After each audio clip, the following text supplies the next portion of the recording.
Halo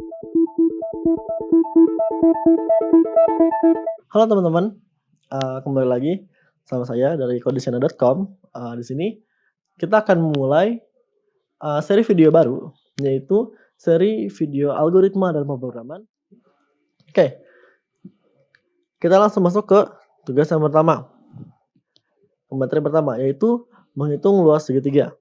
Oke, sebelum kita lanjut, perlu kita ingat bahwa dalam membuat program, kita punya beberapa tahapan. Yang pertama, kita perlu melakukan analisis masalah dan menentukan solusi apa yang akan kita ambil dari masalah itu. Di sini masalahnya adalah untuk membuat program yang dapat menghitung luas segitiga dari file yang berisi inputnya, yaitu tinggi dan juga alasnya, dan kita simpan ke dalam file output. Solusinya gimana? Jadi solusinya, untuk menyelesaikan masalah ini, luas segitiga itu bisa kita hitung menggunakan rumus matematika, yaitu L sama dengan setengah alas kali tinggi. Setelah itu, kita harus tentukan inputnya seperti apa, prosesnya seperti apa, dan juga outputnya akan seperti apa. Nah, contoh, di sini saya pengen inputnya adalah sebuah file dengan isinya ada 4 baris, yaitu alas, kemudian angkanya berapa, kemudian tinggi, terus angkanya berapa. Nah, contohnya seperti ini di bawah, bahwa saya tuh pengen punya file, yaitu alas dan tinggi. Ini 12 ada alasnya dan 13 adalah tingginya. Kemudian prosesnya seperti apa? Prosesnya saya pengen bahwa si alas ini kita simpan ke dalam variabel A dan si tinggi itu kita simpan ke dalam variabel T. Maaf ya, ini bukan B tapi T. Kemudian lakukan prosesnya yaitu setengah alas tinggi. Nah, di sini kita pakai 0,5 atau bagi 2 sama aja. Nggak masalah. Kemudian kita cetak hasilnya. Nah, ini disebut sebagai pseudocode. Bahwa ini bukanlah kode yang benar-benar bersekitaran, tapi setidaknya ini memberikan gambaran buat kita bahwa prosesnya itu seperti ini. Saya pengen tahu alasnya, saya pengen tahu tingginya, kemudian pengen saya kali dan dibagi dengan 2, kemudian dicetak ke dalam file. Nah, kemudian outputnya apa? Saya pengen outputnya itu yaitu ada luas, hanya luas saja. Jadi contohnya luas 78 misal. Nah, kemudian kita juga harus bentuk flowchart, alur programnya. Jadi, dari mulai kita akan mengambil input alas tinggi, kita proses, yaitu L sama dengan setengah alas tinggi, kemudian kita cetak alas tinggi dan luasnya berapa. Baru selesai. Oke, kita akan langsung lanjut ke ngoding. Oke, di sini admin akan menggunakan aplikasi KF Learning. Nah, aplikasi KF Learning ini merupakan aplikasi official dari Codesana.com yang bekerja sama dengan Marun Labcom untuk membuat aplikasi e-learning khusus untuk laboratorium komputer. Oke, di sini kita klik project baru. Kemudian kita tulis luas segitiga. Di sini pilih yang konsol. Kita klik buat project.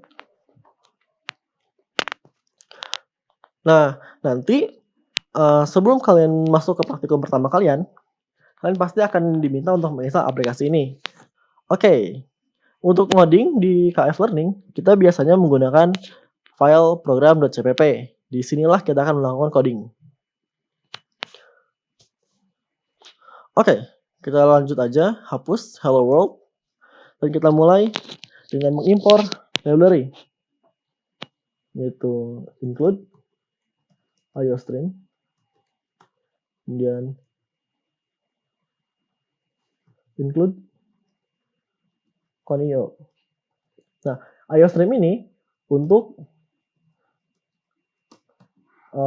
fungsi-fungsi I/O atau input/output. Kemudian kita juga perlu fstream. Nah, fstream ini adalah fungsi-fungsi yang berkaitan dengan file. Kemudian conio di sini adalah fungsi-fungsi yang berkaitan dengan konsol I/O, input/output pada konsol. Oke, lanjut kita akan membuat fungsi utama.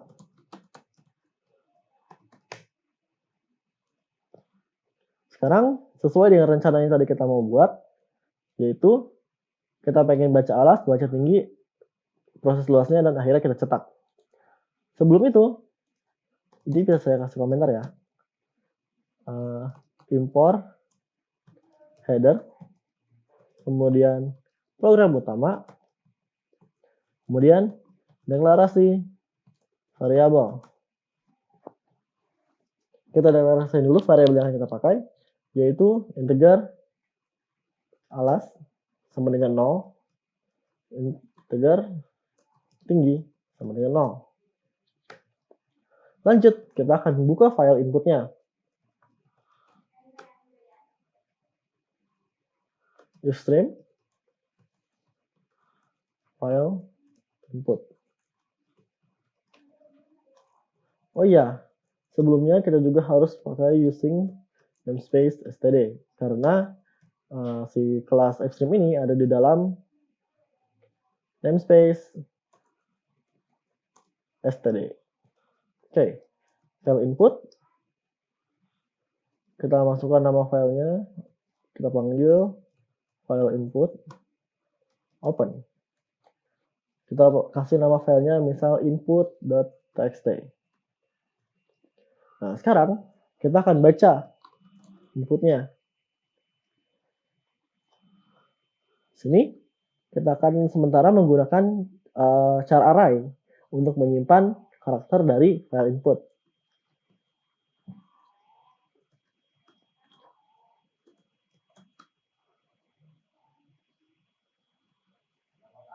File input getLine.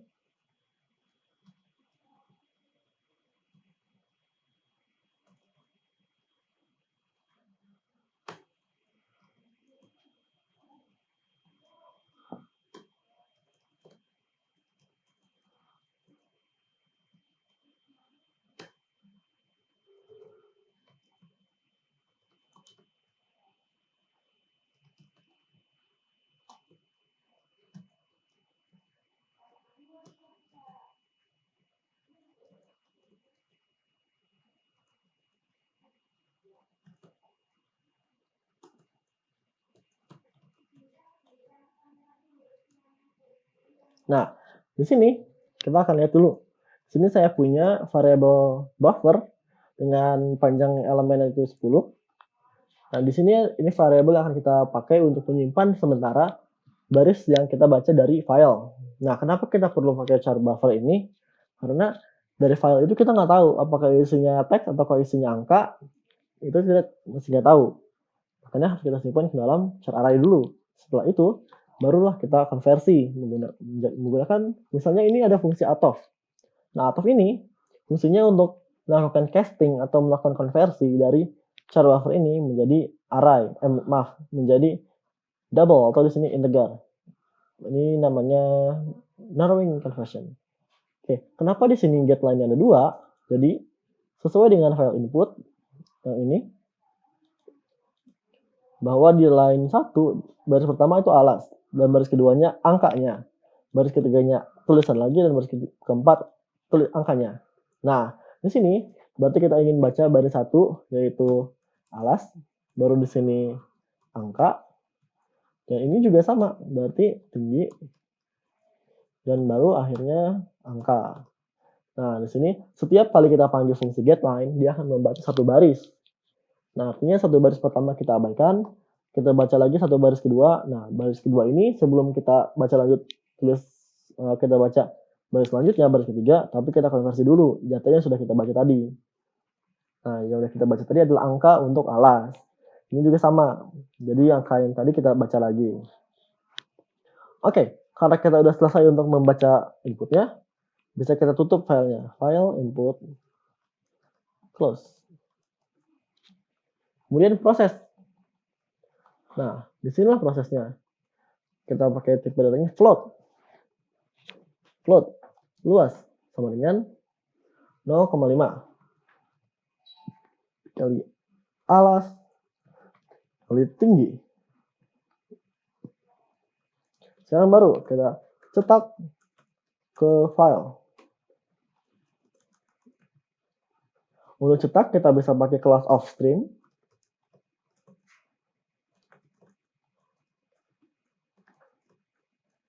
File output open. Output.txt, kita buka file output yaitu output.txt, dan kita masukkan outputnya,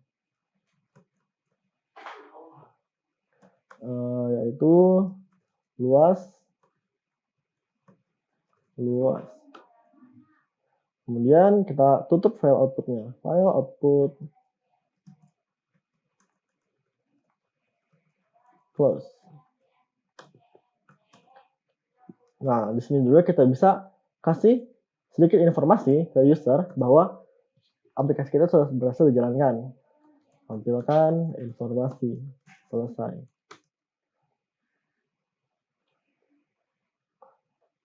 Checkout. Program selesai. Get ch, kemudian return 0. Nah, di sini kita akan menampilkan ke konsol karena nanti kan program kita ini berupa konsol. Jadi kita akan menampilkan pesan program selesai, kemudian kita panggil getch.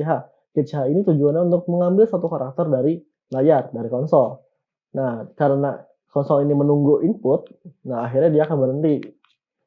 Nah, itu sama aja kayak kalian misal di konsol itu nunggu mencet press any key to continue. Nah, seperti itu. Nah, ini return 0 untuk apa? Akan kita bahas di algoritma dan pemrograman lanjut. Oke, sampai sini inilah programnya. Nah, sekarang kita akan buat file input. Sini bisa kita klik nih file. Kita ketik input.txt. Sini akan terbuka file baru. Contoh dari file ini aja, kita langsung copy. Save. Ada 4 baris ya. Alas, angkanya, tinggi angkanya. Kita close. Kemudian bisa kita running. Untuk runningnya, kita bisa tekan F5. Atau kita bisa klik ini, run. Dan yang klik yang ini. Sebenarnya aplikasi ini tuh cepat ya. Cuma laptopnya saya aja. Oke. Di sini sudah muncul program exe running dan muncul program selesai. Kita tekan enter. Dan kalau kita lihat di samping, di file explorer, di sini ada program exe yang tadi sudah kita buat, sudah di-compile, sudah bisa kita run. Dan di sini ada file output. Ternyata outputnya adalah 78. Nah, jadi di sini bahwa program kita buat ini sudah berhasil untuk menghitung nilai luas ini. Nah, contoh, gimana kalau misalnya kita mau ganti inputnya? Bisa-bisa aja. Contoh, outputnya saya hapus, kemudian inputnya saya ganti, misal jadi 70. Simpan. Nah, andaikan kita nggak punya KF Learning, tapi programnya sudah kita compile, program ini bisa kita langsung buka. Contohnya, langsung aja saya klik 2 kali, program selesai, dan jadilah output. Nah, seperti itu.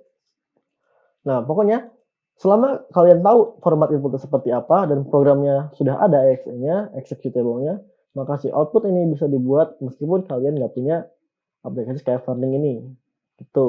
Inilah yang disebut dengan compiled program. Oke, sampai di sini. Mungkin ini adalah akhir untuk video pertama ini untuk menghitung luas segitiga. Di video-video yang akan datang, kita akan bahas berbagai algoritma lain yang lebih exciting tentunya, dan juga merupakan tugas untuk mata kuliah algoritma dan pemrograman. Nah, ini masih yang basicnya aja, tapi nanti kedepannya kita akan bahas yang lebih exciting lagi, termasuk real problem yang bisa kita selesaikan dengan menggunakan algoritma dan pemrograman. Oke, sekian untuk video kali ini. Terima kasih.